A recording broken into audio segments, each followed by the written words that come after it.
আজকে এসএলএসটির জন্য তোমাদের সামনে আমার আশা, এবং আমি বেশিক্ষণ না, 1 ঘন্টা 25 মিনিট তোমাদের কাছ থেকে নেব। এখনো পর্যন্ত আমি দেখতে পাচ্ছি তোমরা ওই 95 থেকে 100 জনের কাছাকাছি আছো এখানে উপস্থিত। সুতরাং আমি এটা ধরেই নিচ্ছি যে লাস্ট পর্যন্ত তোমরা একটু ধৈর্য ধরে থাকবে, কারণ প্রথমেই আমি এটা বলে নিচ্ছি, তার একটাই কারণ যে আমাদের মধ্যেই ধৈর্যটা ধীরে ধীরে কমতে থাকছে। এবং সেটা শুধু আমাদের এই জেনারেশন বলে নয়, মোটামুটি আপ টু তুমি করে সম্বোধন করছি, ধরে নিতে পারো 50-55তেও বোধ হয় সেটা থাকছে। তো এই ধৈর্যটা আমাদের খুব দরকার। কেন দরকার? কারণ ক্লাস শুনতে দরকার, অবভিয়াসলি পড়াশুনো করাতেও কিন্তু ধৈর্য দরকার। একটা করে গদ্য, একটা করে পদ্য পড়ার পর যদি মনে হয় ধুর আর ভাল লাগছে না, এবার উঠি, তাহলে আমার মনে হয় তোমরা এখনই লেফট করো, কারণ এই এসএলএসটির পড়াটা বা পরীক্ষাটা তোমার জন্য নয়। তার জন্য প্র্যাকটিস দরকার, এবং প্র্যাকটিসটা আজ থেকেই, এক্ষুনি থেকেই শুরু করো। চলো, একদম সর্বপ্রথম আমরা শুরু করছি যে এসএলএসটির 9-10-এর সিলেবাসটা দিয়ে, এবং আগামীকাল আমরা 11-12-এর সিলেবাসটা আলোচনা করবো। 9-10-এর সিলেবাসটা আমরা একটু জাস্ট বুঝে নেওয়ার চেষ্টা করি, কারণ পড়াশুনো করতে গেলে তো আমাদের সিলেবাসটা বোঝা প্রয়োজন। সিলেবাস না বুঝে আমরা কি করে পড়াশোনা করব? সর্বপ্রথম আমরা আসি যে পাঠ্যপুস্তক বা টেক্সট নির্ভর প্রশ্নের উপর। এই যে আমি তার আগে আর একটা কথা বলে নিই, আমাদের টোটাল প্রশ্ন এসএলএসটিতে থাকবে 60টা, এবং এখানে একটু হিসাব করে দেখো, টোটাল ইউনিট আছে কিন্তু কটা না, 5টা। টোটাল ইউনিট আছে 5টা। তাহলে 60টা প্রশ্ন থাকবে, ইউনিট আছে 5টা। ঠিক এমন যদি হয়, তাহলে ধরে নিতে পারি যে আমাদের প্রত্যেকটা ইউনিট থেকে প্রশ্ন থাকার কথা 12টা। আই থিঙ্ক বোঝাতে পারছি। কিন্তু এই নিয়মটা একটা জায়গায় গিয়ে ব্যাহত হবে। কোথায়? ঠিক এই জায়গাটায়। ঠিক এই জায়গাটায় এই জায়গাটায় গিয়ে ব্যাহত হবে। ধরে নিচ্ছি এখান থেকে ম্যাক্স টু ম্যাক্স 4 থেকে 5 নম্বর থাকবে, ম্যাক্স টু ম্যাক্স, যেহেতু ইউনিটের মধ্যে দেওয়া রয়েছে।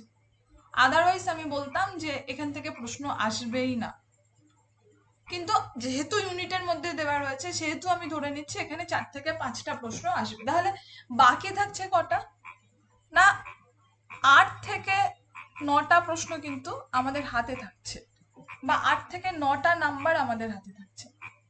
তাহলে এই 8 থেকে 9টা নাম্বার ইনক্লুড হবে কোথায়? এখানে +4, তাহলে 12 আর 4 কত হচ্ছে? 16। আমি বলবো ব্যাকরণের এখানে প্রায় 18 থেকে 20টা প্রশ্ন আসবে, মিলিয়ে নিও পরীক্ষার পর। এবং আর একটা জায়গায় ইনক্লুড হবে, সেটা হচ্ছে পাঠ্যপুস্তক নির্ভর প্রশ্ন।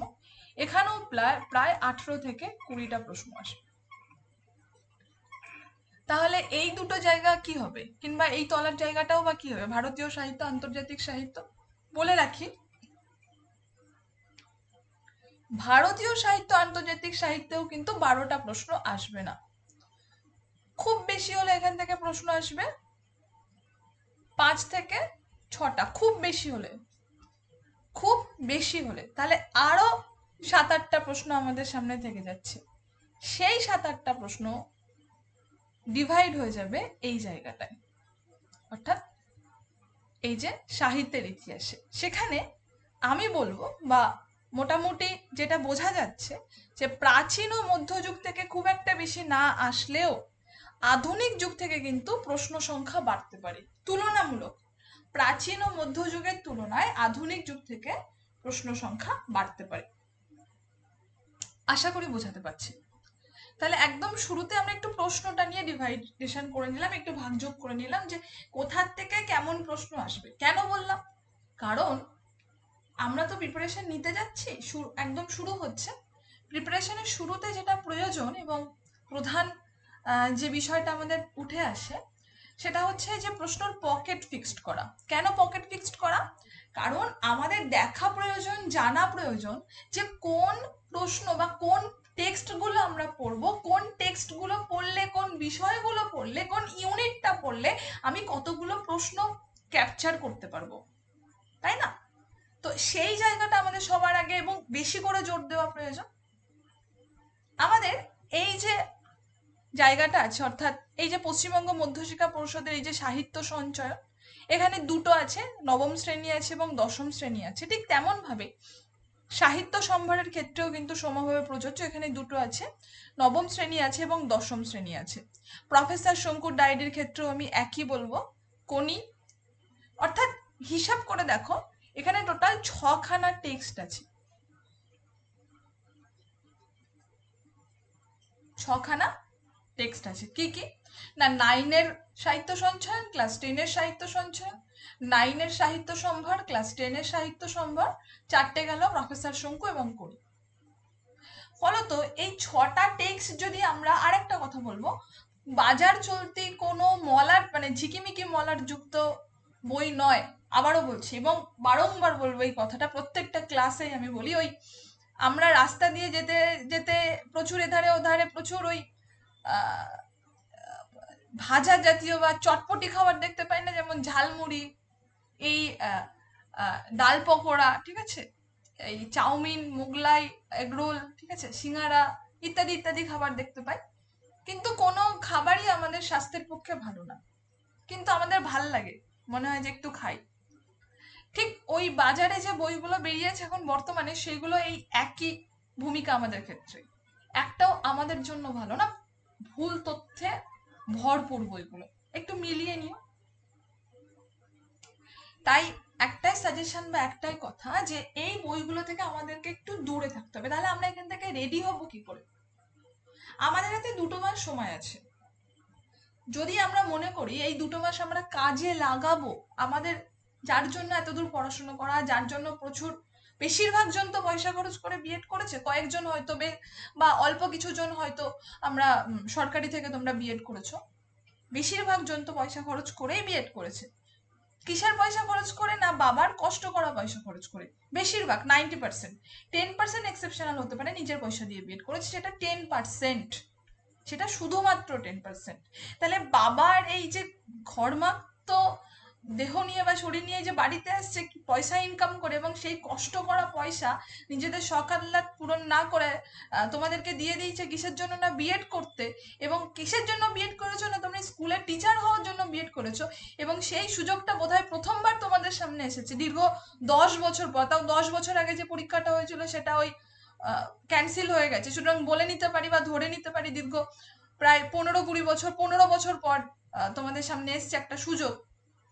তো এই যে 15 বছর পর তোমাদের সামনে এসছে, বা 15 বছর পরে এসএলএসটি এসেছে বা এসএসসি এসেছে, তার জন্য এই যে আমাদের পরিশ্রম করতে হবে, বিশাল পরিশ্রম, আমাদের সেই স্বপ্নটাকে ছিনিয়ে নেওয়ার জন্য, যার জন্য এতদূর পড়াশোনা করেছি, সেই মেন্টালিটিটা কিন্তু আমাদের মধ্যে রাখতে হবে। তার জন্য সাহিত্য সঞ্চয়ন এবং সাহিত্য সম্ভারের ম্যাক্স টু ম্যাক্স 100 থেকে 120 পেজের মধ্যে এক একটা বই আমি দেখেছি, দেখেই বলছি।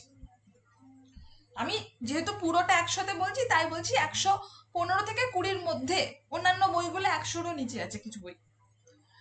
তো এই যে 120 পেজ পড়তে ম্যাক্সিমাম 2 দিন সময় লাগুক, আচ্ছা 2 দিনে হবে না, বিশাল বেশি হয়ে যাচ্ছে, 4 দিন সময় লাগুক, এক একটা বইয়ের কথা বলছি, 4 দিনের বেশি একটা বইয়ের পিছনে দেওয়াই যাবে না। তাহলে তোমরা প্রশ্ন করতেই পারো যে 4 দিন একটা বই পড়লে আমি কি করে মনে রাখবো? মানে 4 দিনে যদি একটা বই আমি কমপ্লিট করি, তাই আমার তো মনে থাকবে না। আগে তো কমপ্লিট করি আমরা 4 দিনে একটা বই, মনে তো অবশ্যই থাকবে, মনে থাকবেই, আমি বলছি মনে থাকবে। কেন, কখন মনে থাকবে? সবার আগে বুঝতে হবে এটা সেই ডেসক্রিপটিভ প্রশ্ন না যেখানে আমাদের বুঝে বুঝে উত্তর লিখতে হবে। এটা কি? MCQ based questions. এবং আমি এটাও বলে রাখছি, এই এনটিএ নেট পরীক্ষা যারা দিয়েছো বা পড়াশুনো করো, এই এনটিএ নেটের মতন কঠিন প্রশ্ন কিন্তু এখানে আসবে না। আবারও বলছি, এনটিএ নেটের মতন কঠিন প্রশ্ন কিন্তু এখানে আসবে না। তাহলে আমরা কি করব? এনটিএ নেটের মতন কঠিন প্রশ্ন যদি না আসে, তাহলে কি সহজ প্রশ্ন আসবে? না, একদম সহজ প্রশ্নও আসবে না, একদম সহজ প্রশ্নও আসবে না, খুব মডারেট লেভেলের একটা প্রশ্ন আসবে। তোমরা এমএসসির প্রশ্ন দেখেছো মাদ্রাসা সার্ভিস কমিশনের? 2016 প্রশ্নও নিশ্চয়ই তোমরা দেখেছো। যদি না দেখে থাকো আগামীকাল আমরা এই দুটো টপিক একটু যাব। তো এই এমএসসি 2024 এবং 2016 এসএলএসটির যে প্রশ্ন, 2016 প্রশ্ন যতটা না সোজা ছিল, এমএসসির প্রশ্ন তার থেকে একটু কঠিন হয়েছে। কিন্তু এমএসসি লেভেলের প্রশ্নও এবার আসবে না, আবার 2016 মতন অত সহজও আসবে না, ঠিক মিডিল পজিশনে থাকবে কোশ্চেন। কেন থাকবে প্রশ্ন আসতে পারে। তার আগে উত্তরটা তোমরাই জানো যে এটা কিসের উপর ভিত্তি করে পরীক্ষা নেওয়া হচ্ছে। না, হাইকোর্ট প্রচুর চাপ দিয়েছে, প্রেসার দিয়েছে, পরীক্ষা নিচ্ছে আমাদের এসএসসি কমিশন অর্থাৎ স্কুল সার্ভিস কমিশন। কিসের চাপ? না, প্রচুর দুর্নীতি হয়েছে, হাজার হাজার শিক্ষকদের চাকরি চলে গেছে। এসএসসির উপরে একটা প্রেসার আছে। কিসের প্রেসার? না, যে করে হোক ওদের চাকরি ফিরিয়ে দিতে হবে। ওরা কতদিন ধরে ডিটাচ ওদের পড়াশোনার থেকে 10 বছর, 2016-তে পরীক্ষা দিয়েছে, আজকে 2025। তা এই 10 বছরে নিশ্চয়ই ওরা সাহিত্যের ইতিহাস নিয়ে বসে নেই, এই 10 বছরে নিশ্চয়ই ওরা আন্তর্জাতিক সাহিত্য নিয়ে বসে নেই। এই 10 বছর ওরা কি করেছে? 2019-এ ওদের জয়নিং হয়েছে, ওরা কি করেছে এতদিন ধরে? না, ওরা এতদিন ধরে পাঠ্যপুস্তক নির্ভর পড়াশোনার মধ্যে ছিল, কারণ ওরা স্টুডেন্টদেরকে পড়িয়েছে ওই বিষয়গুলো। আর কি করেছে? না, ওরা স্টুডেন্টদেরকে ব্যাকরণ প্র্যাকটিস করিয়েছে। আমি শেষবার পর্যন্ত বলবো, ওদেরকে পাশ করানোর জন্য কিন্তু প্রশ্ন একদম কঠিন করবে না, মানে না, কারণ সরকারের উপর একটা প্রেসার আছে যে ওদেরকে পাশ করাতে হবে। 45-46টা প্রশ্ন ঠিক করার মতন কোশ্চেন সোজা করলেও করবে, হয়তো 8-10টা কোশ্চেন কঠিন করবে। তাহলে তোমাদের কাছে প্রশ্ন থাকতেই পারে যে তাহলে কি ম্যাম আমরা 45-46টা প্রশ্ন ঠিক করলে চাকরি পেয়ে যাব? না, পাবে না। তার উত্তর আমি বলছি, না, পাবে না। কেন পাবে না? কারণ ওদের কিন্তু 10 নম্বর দিয়ে দিচ্ছে এক্সট্রা, যে 10 নম্বর আমাদের কাছে নেই। তোমরা যদি কেউ এই বিভাজনটা না জানো, যেহেতু আজকে ডেমো ক্লাস, আমি বিষয়ের থেকে তোমাদেরকে মানে জানানোর দিকেই বেশি নজর দিচ্ছি। আর কালকে তো আছেই আরো একটা দিন। ধরো টোটাল 100 নম্বর, 100 নম্বরকে ডিভাইড করছে কিভাবে, বা 100 নম্বরকে ডিভিশন করছে কিভাবে? 60 পরীক্ষা হবে, আর 40 নম্বর, আর 40 নম্বর। তার থেকে 10 এক্সপিরিয়েন্সের উপরে, 10 একাডেমিকের উপরে, 10 ইন্টারভিউয়ের উপরে, এবং 10 ক্লাস ডেমনস্ট্রেশনের উপরে। এই 40 নম্বর।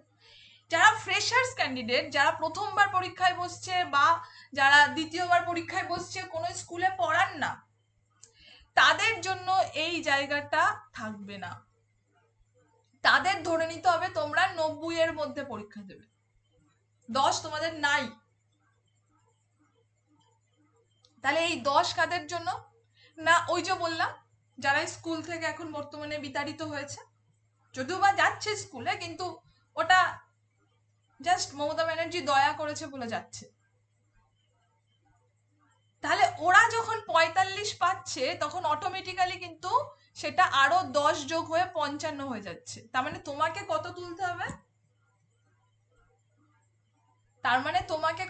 হবে? আমার নিশ্চয় বলে দিতে হচ্ছে, বা বলার প্রশ্ন থাকছে না। তোমাকে মিনিমাম 55টা প্রশ্ন ঠিক করতে হবে, ম্যাক্সিমাম 60, মিনিমাম 55টা।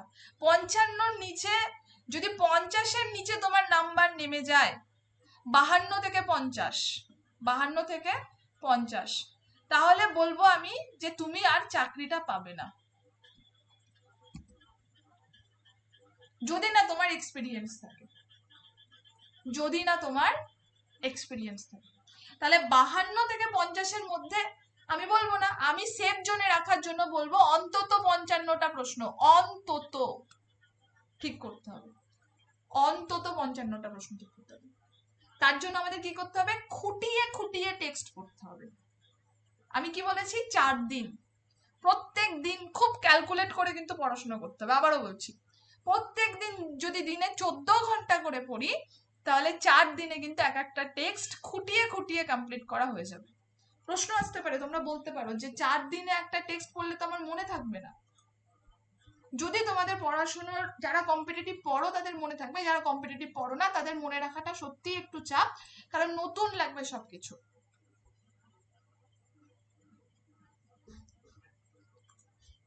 না, চাপ কিছুই হবে না।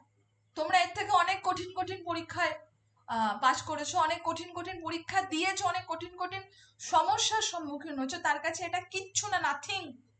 আমি আগামীকাল যখন 2016 প্রশ্নটা আলোচনা করব, দেখলে বুঝতে পারবে ঠিক কেমন কেমন প্রশ্ন এসছে।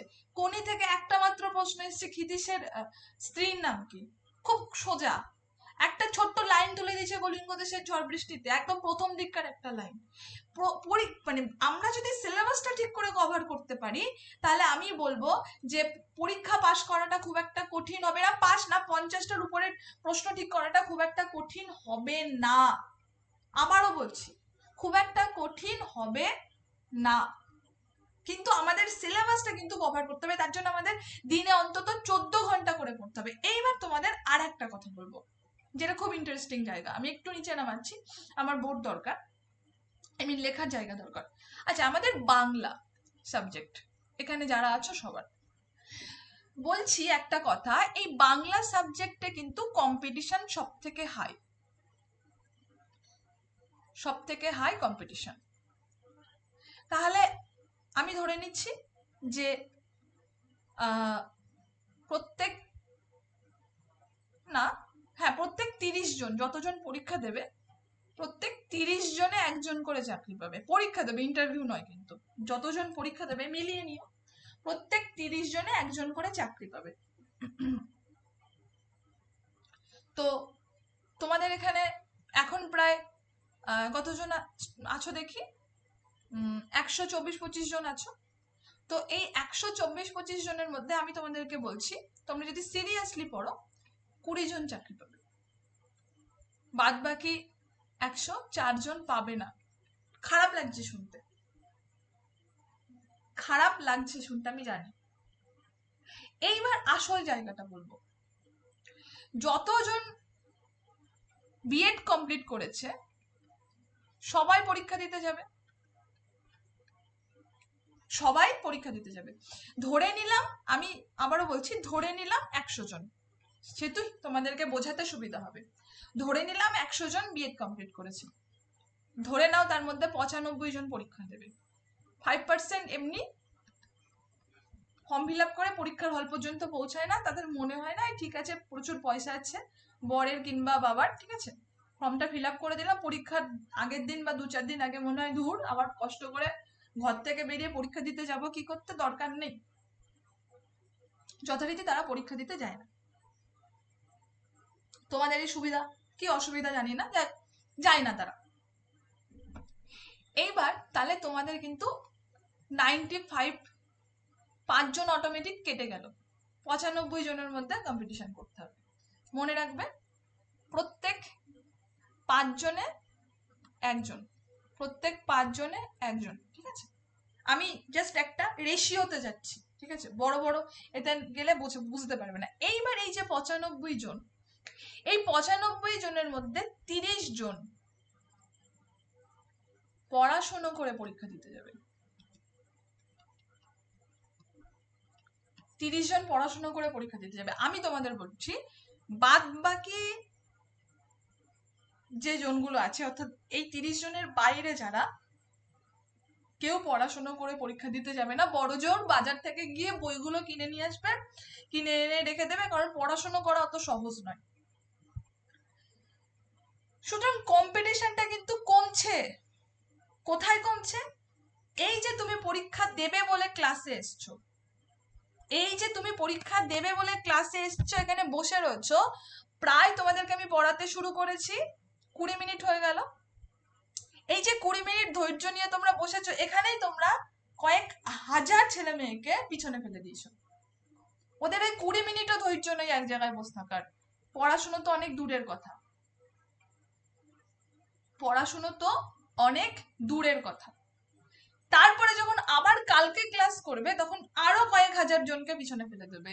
তারপরে যখন দিনে 14 ঘন্টা পড়বে না, তখন আমি তোমাদেরকে বলছি এই 2 মাস যদি দিনে 14 ঘন্টা করে পড়ো, প্রথম 200 জনের মধ্যে তোমরা থাকবে, সিট আছে সম্ভবত 3500 সব মিলিয়ে।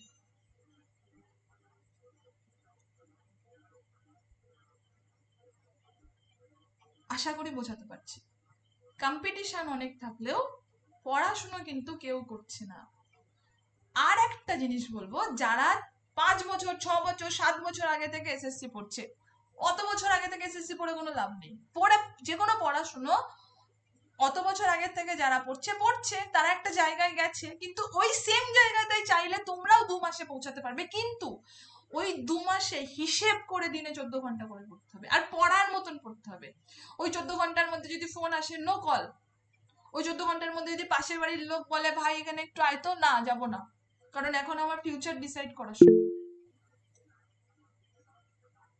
হ্যাঁ, ওরকম আর কি।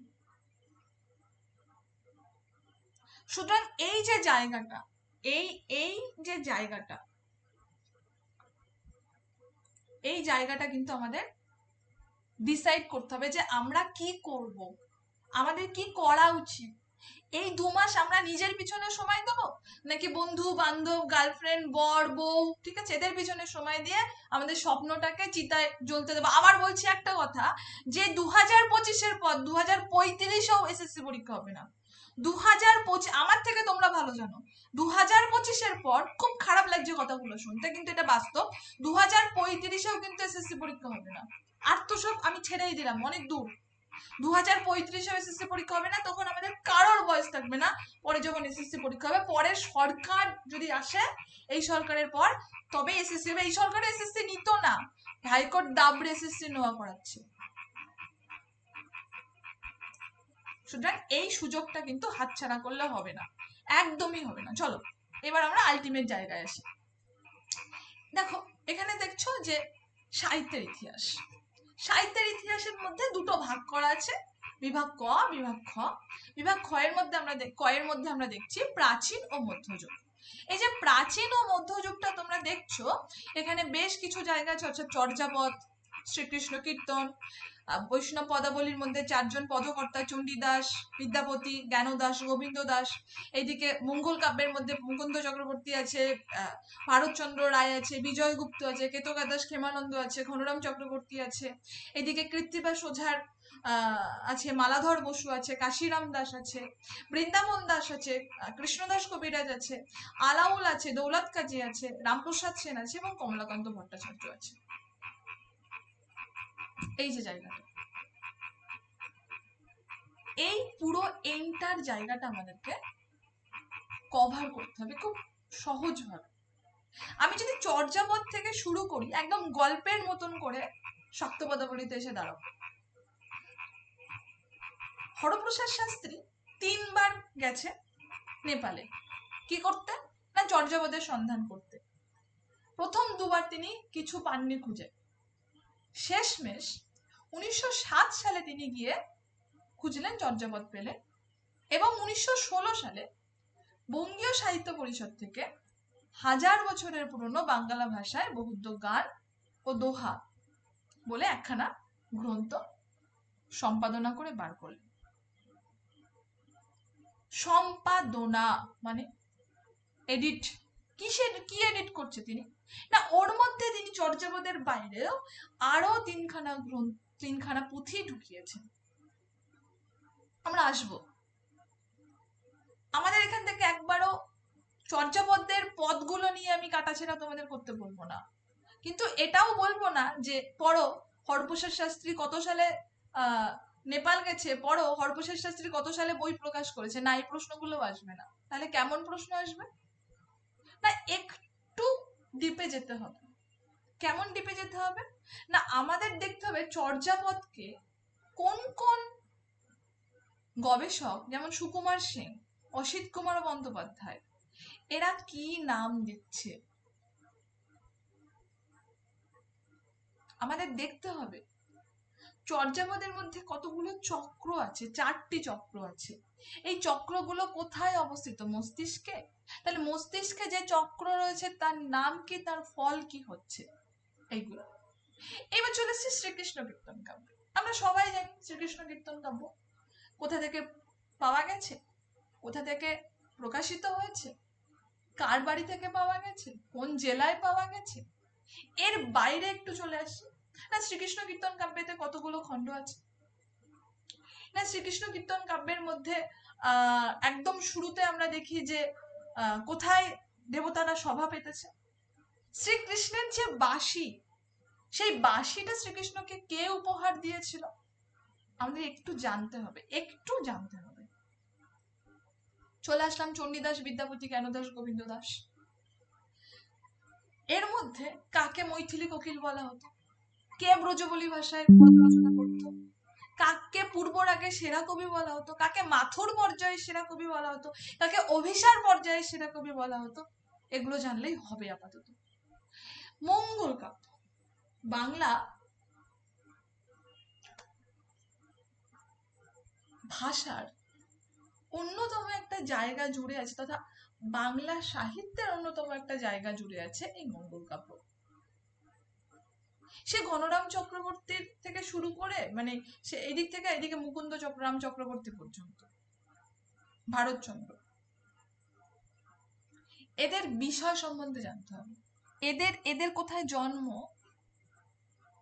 এরা কোন কোন কার কার অধীনে থেকে কাব্য রচনা করেছে, এবং এদের রচিত কাব্যগুলো কি রয়েছে, এবং সেই কাব্যের মধ্যে ইম্পর্টেন্ট বিষয়গুলো একটু সামারাইজ করে জানতে হবে। একটু, আমি বলছি না একবার যে তোমরা চণ্ডীমঙ্গল পড়ো, আমি একবারও বলছি না তোমরা ধর্মমঙ্গল পড়ো, আমি একবারও বলছি না তোমরা এখন গিয়ে অন্নদা মঙ্গল পড়ো, না, পড়ার দরকার নেই। কিন্তু হ্যাঁ, তোমাদের জানতে হবে চণ্ডীমঙ্গলের মধ্যে কি রয়েছে, কটা পর্ব বিভাগ রয়েছে, চণ্ডী দেবী চণ্ডী কার উপর কৃপা করছেন, তোমাদের জানতে হবে অন্নদা মঙ্গল কাব্যের মধ্যে কি রয়েছে, অন্নদা মঙ্গল কাব্যে কিসের কিসের আগমন ঘটছে, ইত্যাদি ইত্যাদি।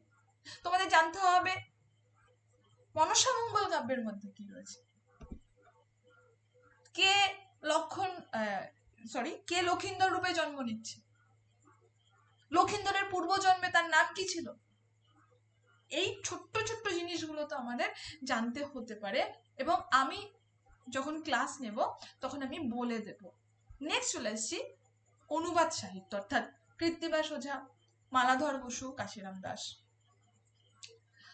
দেখো, এই অনুবাদ সাহিত্য যখন আমি আসি তখন আমার একটা কথাই বলতে ইচ্ছা করে, যে অনুবাদ সাহিত্য মানে কিসের অনুবাদ? সংস্কৃতের অনুবাদ না। কৃত্তিবাস ওঝা কিসের অনুবাদ করেছে? অবশ্যই রামায়ণে। কাশিরাম দাস কিসের অনুবাদ করেছে? অবশ্যই মহাভারতের। মালাধর বসু কিসের অনুবাদ করেছে? শ্রীকৃষ্ণ বিজয়। তো এই যে কৃত্তিবাস ওঝা অনুবাদ করছেন রামায়ণের, এই রামায়ণের আদি রচয়িতাকে, বা রামায়ণটা আদতে কার লেখা? অনুবাদ তো অনেকে করেছে পরবর্তীকাল, বাল্মীকি। এই যে বাল্মীকি যে রামায়ণটা রচনা করছেন, তার সঙ্গে এই যে কৃত্তিবাস ওঝার যে কৃত্তিবাস ওঝার যে রামায়ণ, এই দুটোর মধ্যে কিন্তু বেশ ডিফারেন্স। এই দুটোর মধ্যে বেশ ডিফারেন্স। এখানে যদি আমি বাল্মীকিকে ধরি আর এখানে যদি আমি কৃত্তিবাসকে রাখি, তাহলে এই জায়গাটা হচ্ছে অনুবাদের জায়গা, এই জায়গাটা অনুবাদের জায়গা। এখানে কৃত্তিবাস ওঝা কি করেছেন না, এখানে কৃত্তিবাস ওঝা বাঙালির মনের মতন করে রামায়ণটাকে মডিফাই করে রচনা করেছেন, সোজাসুজি রচনা কিন্তু করেননি, মডিফিকেশন করেছেন। কেন? কারণ যাতে বাঙালি, আপামর বাঙালি, তাদের জীবনের একটা ডিজাইন বা হিসাবে রামায়ণকে গ্রহণ করতে পারে, এবং রামায়ণ যেন বাঙালির প্রাণের বা মনের কাছে প্রিয় হয়ে ওঠে, এবং তাতে কিন্তু তিনি সাকসেসফুল হয়েছিলেন। বাল্মীকি রামায়ণের থেকে কিন্তু বাংলা রামায়ণ অর্থাৎ কৃত্তিবাস ওঝার রামায়ণ অনেক ডিফারেন্স। সেই জন্য বড় বড় সাহিত্যিক কৃত্তিবাস ওঝাকে বলেছেন বাংলা রামায়ণের রূপকার। কাশিরাম দাসের ক্ষেত্রেও সেটাই প্রযোজ্য। চলে আসছে বৃন্দাবন দাস এবং কৃষ্ণদাস কবিরাজ। এই যে বৃন্দাবন দাস এবং কৃষ্ণদাস কবিরাজ চৈতন্য চরিতামৃত এবং চৈতন্য ভাগবত সম্বন্ধে কি বলেছেন, বৃন্দাবন দাস কেন চৈতন্য চরিতামৃত বা চৈতন্য ভগবত কৃষ্ণদাস কবিরাজি বা কেন রচনা করছেন, এগুলো তাদের পরিচয় কি, এবং সেই সঙ্গে সঙ্গে চৈতন্য চরিতামৃত এবং চৈতন্য ভগবত সম্বন্ধে অল্প বিস্তার আমাদের আলোকপাত করতে হবে। আলাউল এবং দৌলত কাজী আছে, রামপ্রসাদ সেন এবং কমলাকান্ত ভট্টাচার্য। এখানে আমি একটা কথা বলবো, রামপ্রসাদ সেন এবং কমলাকান্ত ভট্টাচার্যের প্রসঙ্গে কলকাতা বিশ্ববিদ্যালয়ের একটা বই আছে, কলকাতা বিশ্ববিদ্যালয় থেকে মানে প্রকাশিত, ঠিক এক্ষেত্রেও তাই, এই বৈষ্ণব পদাবলী এবং শাক্ত পদাবলী দুটোতেই তাই কিনবে। এই বইয়ের ভিতরে যাওয়ার দরকার নেই, শুধু বইটা নিবে, নিয়ে প্রথম সূচিপত্রের জায়গাতে দেখবে সূচিপত্রে একটা করে লাইন দেওয়া, প্রথম লাইনগুলো এবং তাদের পদকর্তার নাম দেওয়া, শুধু ওই জায়গাটা পড়বে, আর ভিতরে যাওয়ার দরকার নেই। যদি মনে করো কোথা থেকে জেরক্স করে নেবে নিতে পারো, কিন্তু শুধু ওই জায়গাটা পড়তে হবে, বেশি ডিপে যাওয়ার দরকার নেই।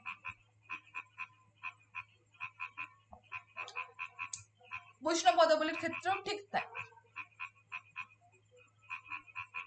নেক্সট চলে আসছে আধুনিক যুগ, অর্থাৎ 20 শতক পর্যন্ত চলছে আধুনিক যুগটা।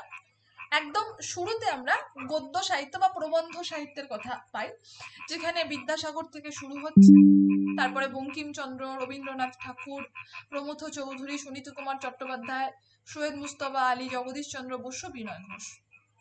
এই যে বিদ্যাসাগরের যে রচনা, সেই রচনা কিন্তু ছিল অনেক বেশি সংস্কৃত নির্ভর, সাধু ভাষা মিশ্রিত। সেখান থেকে বঙ্কিমচন্দ্র চট্টোপাধ্যায় সেই ভাষাটাকে অপেক্ষাকৃত সরল করেছে, বলছি কি অপেক্ষাকৃত সরল করেছে। সেই যে অপেক্ষাকৃত সরল এবং তরল ভাষাকে রবীন্দ্রনাথ ঠাকুর কি করছে না, আরো সহজ সরল চলিত বাংলা ভাষায় রূপান্তরিত করেছে, এবং সেটার সঙ্গে সাথ দিচ্ছে কিনা প্রমথ চৌধুরী। এবার তারপর আসছে সুনীত কুমার চট্টোপাধ্যায়, সৈয়দ মুস্তফা আলী, জগদীশ চন্দ্র বসু, বিনয় ঘোষ। এবার চলে এসছে কাব্য সাহিত্য যথারীতি কার লেখা না, মাইকেল মধুসূদন যদি কাব্য সাহিত্য শুরু করে, তাহলে মধুসূদনের মেঘনাদ বধ কাব্য বোধহয় আমরা সবাই একটু পড়েছি, আমরা জানি। বঙ্গানুবাদ ছাড়া, মানে মেঘনাদ বধ কাব্যের মানে ব্যাখ্যা ছাড়া মেঘনাদ বধ কাব্য বোঝাটা কতটাই চাপের, কতটা টাফ। তাহলে কাব্য সাহিত্য শুরু হচ্ছে যার হাত ধরে, মধুসূদন দত্ত, সেখানেও অবভিয়াসলি আধুনিক যুগের কাব্য সাহিত্য। তার আগে তো এই যত প্রাচীন এবং মধ্যযুগে যত সাহিত্য দেখেছি সবই কাব্য সাহিত্যের নিদর্শন।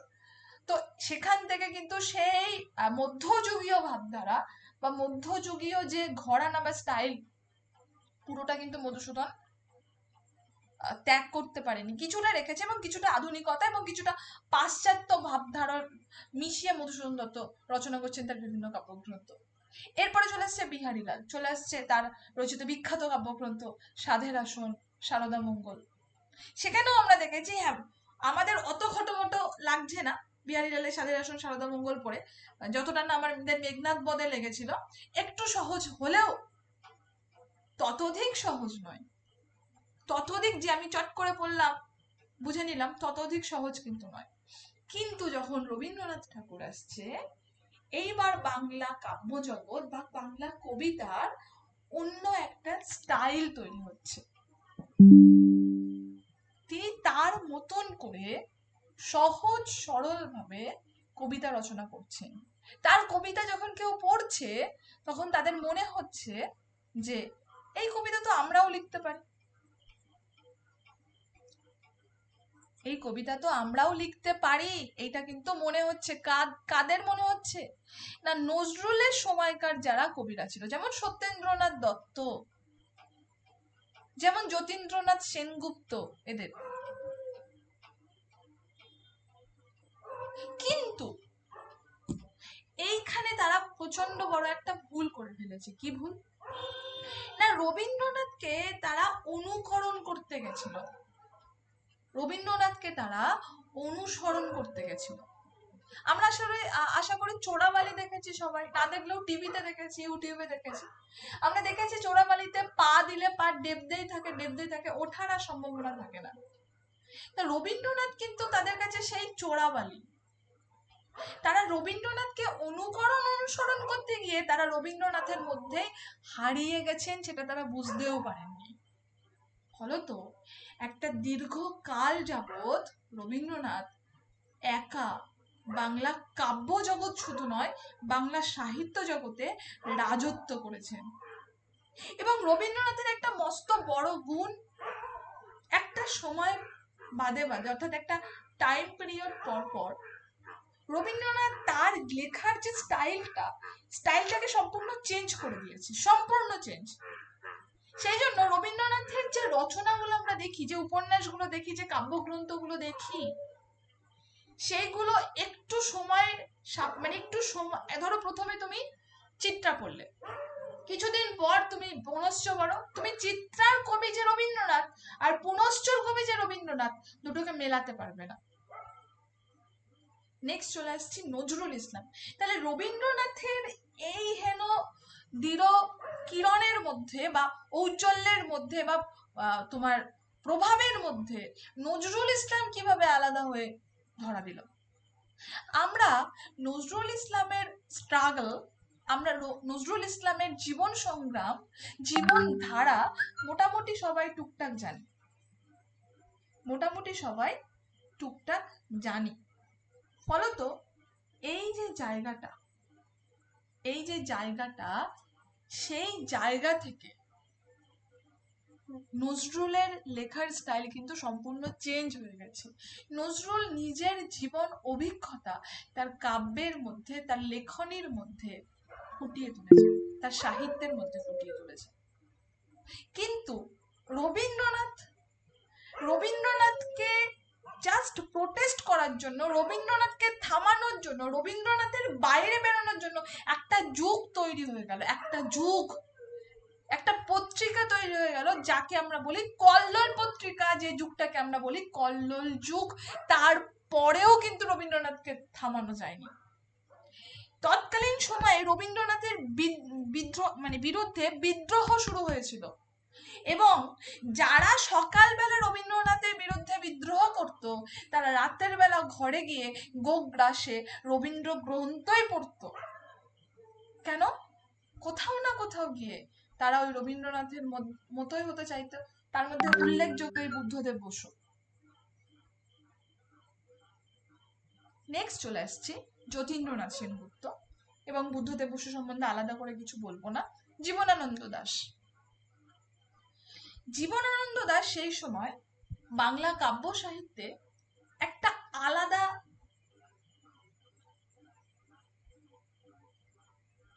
দিক খুলে দিয়েছে। কেমন? জীবনানন্দ দাশ দেখিয়েছেন, আমি চোখের সামনে যেটা দেখছি গ্রামে গঞ্জে, সেই আমার দেখাটা আমি কিভাবে কবিতায় ফুটিয়ে তুলতে পারি, এবং সেই কবিতা পড়ে পাঠকও যেন আমার চোখের দেখার সেই দৃশ্যটা কল্পনা করতে পারে, যেটাকে সাহিত্যের ভাষায় আমরা বলি চিত্রকল্প। জীবনানন্দ দাশ এমন সাহিত্য রচনা করেছেন, এমন কাব্য রচনা করেছেন, এমন কবিতা রচনা করেছেন, এবং তার মধ্যে এমন কিছু ভাষার সংযোজন ঘটিয়েছেন যে ভাষাগুলো তখনকার সাহিত্যিক কবিরা, লেখকরা ভাবতেই পারতেন না যে এই ভাষাগুলো ব্যবহার করেও সাহিত্য রচনা করা যায়। আসছি বিষ্ণুদেব, সুভাষ মুখোপাধ্যায় এবং শক্তি চট্টোপাধ্যায়। কথা সাহিত্য, সেই কথা সাহিত্য আগেরটা আমরা দেখেছিলাম শুধুমাত্র প্রবন্ধ, এটা আমরা কথা সাহিত্যের মধ্যে চলে আসছি। বঙ্কিমচন্দ্র দিয়ে শুরু হচ্ছে। বঙ্কিমচন্দ্র যখন সাহিত্য রচনা করতেন, বা বঙ্কিমচন্দ্র যখন সাহিত্য রচনা করছেন, তখন কিন্তু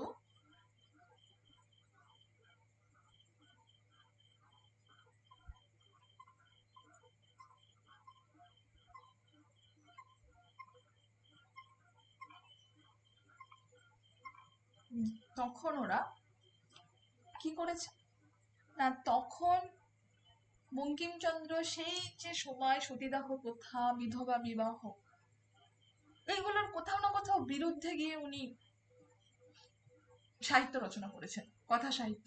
তার মধ্যে উল্লেখযোগ্য বিশ্ববৃক্ষ, তার মধ্যে উল্লেখযোগ্য কৃষ্ণকান্তের উইল। অর্থাৎ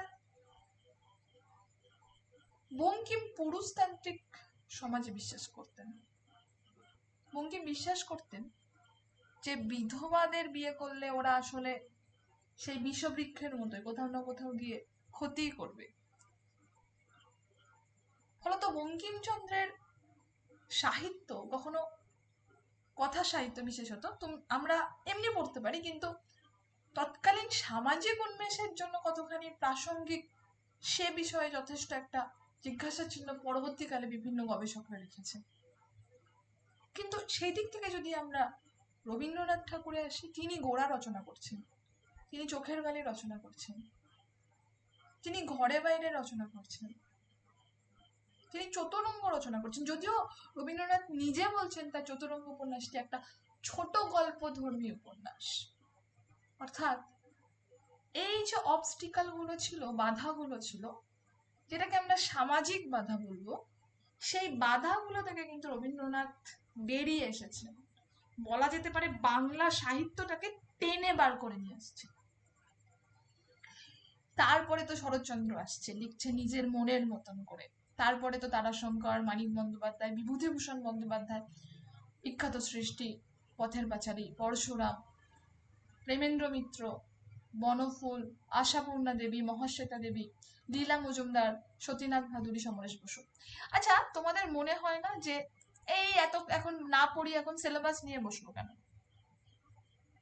2016 প্রশ্নগুলো যখন দেখবে তখন ওখানে পরিষ্কারভাবে একটা জিনিস লক্ষ্য করবে যে 2016তেও কিন্তু সিলেবাস থেকে একটা প্রশ্ন এসেছিল। কি প্রশ্ন? আমি বলছি 2016তে সিলেবাস থেকে একটা প্রশ্ন এসেছিল। একটা সিলেবাস, যে কোনো কম্পিটিটিভ পরীক্ষা হোক, শুধু এসএলএসটি নয়, নেট, সেট, একই সিলেবাস। আর যে পরীক্ষা দিতে যাও না কেন, প্রত্যেকটা পরীক্ষার সিলেবাসটা সবার আগে ভালো করে পড়ো, কারণ সিলেবাস থেকে একটা করে প্রশ্ন থাকবেই থাকবে। এটাও এসেছিল, এসএলএসটিতেও এসেছিল 2016তে। কোথা থেকে কোন প্রশ্নটা এসেছিল? এই প্রশ্নটা এসেছিল। দাঁড়াও এক সেকেন্ড, আমি দেখাচ্ছি। পরশুরাম কার ছদ্মনাম? পরশুরাম কার ছদ্মনাম? এই প্রশ্নটা এসেছিল। লক্ষ্য করে দেখো তো, এখানে আর কোথাও কিন্তু ছদ্মনাম ব্যবহার করা হয়নি, আর কোথাও না, কোথাও একটা কোনো ছদ্মনাম ব্যবহার করা হয়নি, এই এক জায়গায় ব্যবহার করা হয়েছে, এবং এটা থেকেই প্রশ্ন এসেছে। আশা করি বোঝাতে পারছি। সিলেবাসটা কিন্তু নখদর্পণে রাখতে হবে। সিলেবাস থেকে প্রত্যেক কম্পিটিটিভ এক্সাম, এটা নিয়ম, একটা করে প্রশ্ন আসে। নেক্সট চলে এসেছি নাটক। নাটকের মধ্যে আমরা কি দেখছি? সেই মধুসূদন দত্ত।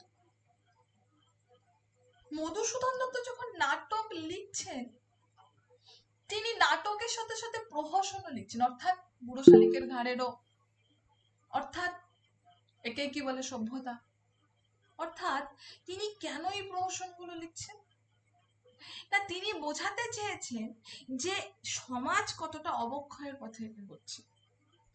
তিনি বোঝাতে চেয়েছেন যে এগুলো থেকে আমাদের মুক্তি না হলে, এগুলো থেকে আমাদের নির্বাণ না হলে সমাজের সার্বিক উন্নয়ন সম্ভব নয়। এরপরে চলে আসছে দীনবন্ধু মিত্র, গিরিশচন্দ্র ঘোষ, দ্বিজেন্দ্রলাল রায়, রবীন্দ্রনাথ ঠাকুর। এবার চলে আসছে বাংলা সাহিত্যের নতুন দিগন্ত, অনুবাদ ও অনুষঙ্গ।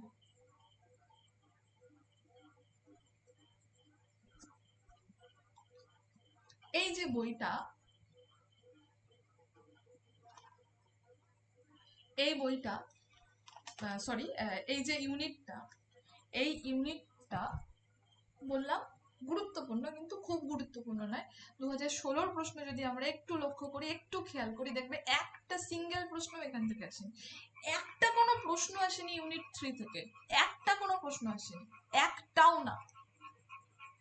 সুতরাং আমি বলছি না যে এই পরীক্ষাতেও একটাও প্রশ্ন আসবে না, কিন্তু এর বাইরেও প্রশ্ন করার জায়গা আছে। তাই এখানে খুব একটা জোর না দিলেও চলবে, জাস্ট একটু পড়বে। ভারতীয় সাহিত্য মধ্যে কালিদাস আছে, শূদ্রক আছে, কবির আছে, ইকবাল আছে, ভানুভক্ত, অমৃত প্রীতম, প্রেমচন্দ, বিজয় তেন্ডুলকার, গোপীনাথ মহান্তি, আয়াপ্পা পানিক্কর। আন্তর্জাতিক সাহিত্যের মধ্যে ঠিক তেমনভাবে Shakespeare, Tolstoy, Chekhov, Maupassant, Goethe, Neruda, Gabriel Garcia, তারপর লংস্টন, হিউজ, তারপর আর্নেস্ট হেমিংওয়ে, তারপর টি.এস. এলিয়ট। কি পড়বে এখান থেকে? একদম যদি আমরা কালিদাস থেকে শুরু করি, একদম শুরুতে, তাহলে আমরা দেখব যে এই যে কালিদাস, এক সেকেন্ড, ওনার জন্ম কিভাবে হচ্ছে, ঠিক আছে, ওনার সম্বন্ধে একটু দেখলে, দেখার পরে চলে আসবে যে কালিদাসের কি কি কাব্যগ্রন্থ রয়েছে, অর্থাৎ তার কিসের কিসের জন্য তিনি বিখ্যাত। না, কালিদাস 2টি মহাকাব্য এবং 3টি নাটক ও 2টি গীতি কাব্য রচনা করেছেন। কি কি? না, মহাকাব্য 2টি হচ্ছে কুমার সম্ভব এবং রঘুবংশ, নাটক 3টি হচ্ছে মালবিকাগ্নিমিত্র, বিক্রমোর্বশী এবং অভিজ্ঞান শকুন্তলম, আর গীতিকাব্যের মধ্যে 2টো রয়েছে, মেঘদূত আর ঋতুসংহার। এবার এই অভিজ্ঞান শকুন্তলম নিয়ে একটু পড়াশোনা করলে, যেহেতু এটা টেক্সট আছে আমাদের, তারপরে তুমি সমস্ত যেগুলো তার মধ্যে কি কি চরিত্রগুলো রয়েছে, তার যে লেখাগুলো রয়েছে আর কি, সেই লেখার ইম্পর্টেন্ট চরিত্রগুলো কি কি, সেইগুলো নিয়ে একটু দেখে ব্যাস, এর বাইরে আর জানার দরকার নেই বা দেখারও দরকার নেই, ওই না। ঠিক কবিরের ক্ষেত্রেও কিন্তু তাই, ছোট করে কবির দেখবে যে কবিরের মধ্যে বিখ্যাত কোন কোন গ্রন্থগুলো রয়েছে, বা দেখবে যে কবিরের গ্রন্থগুলো কারা কারা অনুবাদ করছে। এইগুলো পড়লে আশা করি এখান থেকে প্রশ্ন কমন পাওয়া যাবে। এর বাইরে খুব একটা কঠিন প্রশ্ন এখান থেকে, মানে যদিও বা আসবে কিনা ঠিক নেই, কঠিন প্রশ্ন আসবে বলে মনে হয় না।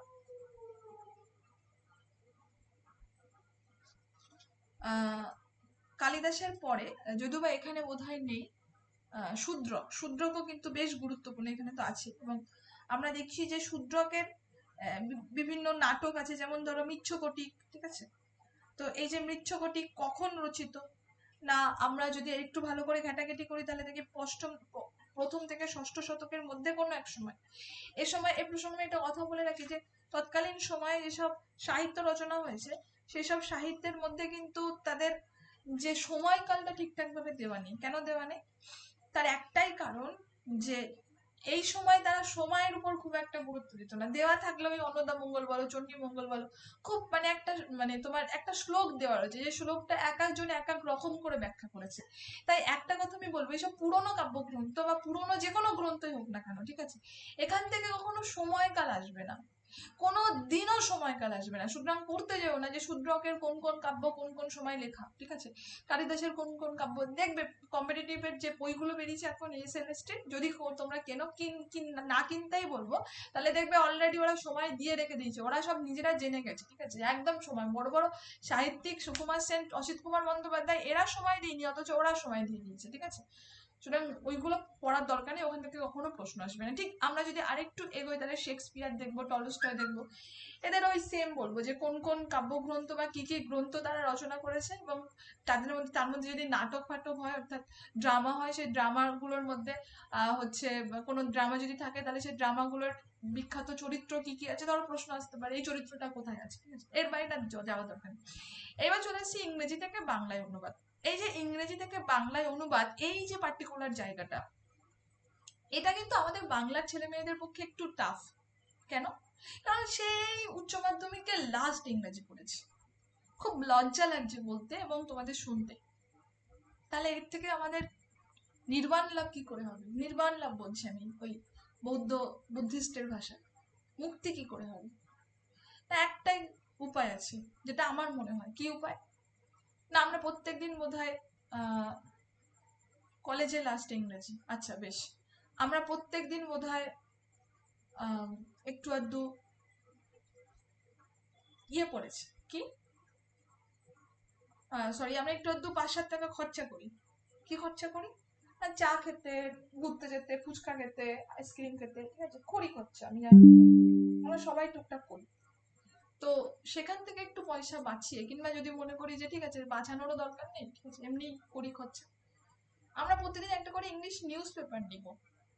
আশা করি প্রত্যেক এলাকায় নিউজ পেপার ডিস্ট্রিবিউটার আছে যারা নিউজ পেপার বিলি করে, তাদের সাথে ইমিডিয়েট কথা বলো, আগামীকাল কথা বলে বলো যে আগামী 2.5 মাস বা 2 মাস তোমাদেরকে প্রত্যেকদিন একটা করে নিউজ পেপার দিয়ে যেতে। কিসের নিউজ পেপার? বাংলা আনন্দবাজার না, যে কোনো একটা ইংরেজি নিউজ পেপার, সেটা দা হিন্দু হতে পারে, দ্য স্টেটমেন্ট হতে পারে, দ্য টেলিগ্রাফ হতে পারে, যে কোনো একটা। সেই নিউজ পেপার প্রত্যেকদিন 1টা থেকে 2টো করে আর্টিকেল পড়ো। তোমাদের পড়তে ইচ্ছা করবে না, কারণ অত ভালো ছেলে মেয়ে আমরা না, আমি আমাকেও ইনক্লুড করছি, আমি নিজে এভাবে শিখেছি বলেই তোমাদেরকে বলছি। তেমন হলে আমি তোমাদেরকে প্রতিদিন একটা করে নিউজ পেপারের পিডিএফই পাঠিয়ে দিতাম, কারণ এখন নেটে এইসব ইংলিশ নিউজ পেপার পিডিএফ গুলো অ্যাভেলেবেল। কিন্তু পিডিএফ পাঠালে তোমরা পড়বে না। কেন পড়বে না? কারণ ওখানে তো পয়সা খরচা হচ্ছে না। যখন দেখবে প্রত্যেকদিন 5 টাকা করে খরচা হচ্ছে, 4 টাকা করে খরচা হচ্ছে, তখন অটোমেটিক্যালি সেটা পড়বে, অটোমেটিক্যালি সেটা পড়বে। কি মনে করে না, ধর পয়সা দিয়ে কিনলাম, একটা আর্টিকেল অন্তত পড়ি, এই যে মনে হবে, এই যে একটা আর্টিকেল প্রত্যেকদিন পড়ছো, এটাই তোমার এসএসসি তে 4 থেকে 5 নম্বর অ্যাড করাবে, যদি এখান থেকে প্রশ্ন আসে। 4 থেকে 5 নম্বর অ্যাড করাবে। কিভাবে অ্যাড করাবে? কিভাবে অ্যাড করাবে?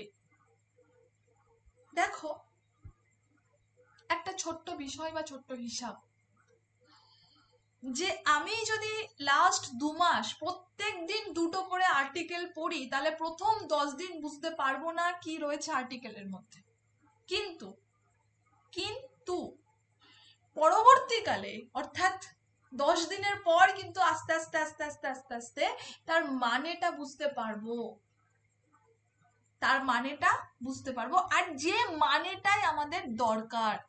তার জন্য এখন নিশ্চয়ই তোমাদেরকে আমি বলবো না যে তোমরা এখন একটা ইংরেজির মাস্টার নাও, মাস্টার নিয়ে ইংরেজি থেকে বাংলা ট্রান্সলেট করার চেষ্টা করো, না, দরকার নেই, কোনো চাপ নেওয়ার দরকার নেই। শুধু প্রত্যেকদিন 4 টাকা করে খরচ করো, তাও পরীক্ষা হয়ে গেলে সেগুলো ওই যারা বই খাতা কিনতে আসে তাদের কাছে বিক্রি করে দিলে তার ওই 20% টাকা তোমরা পেয়ে যাবে,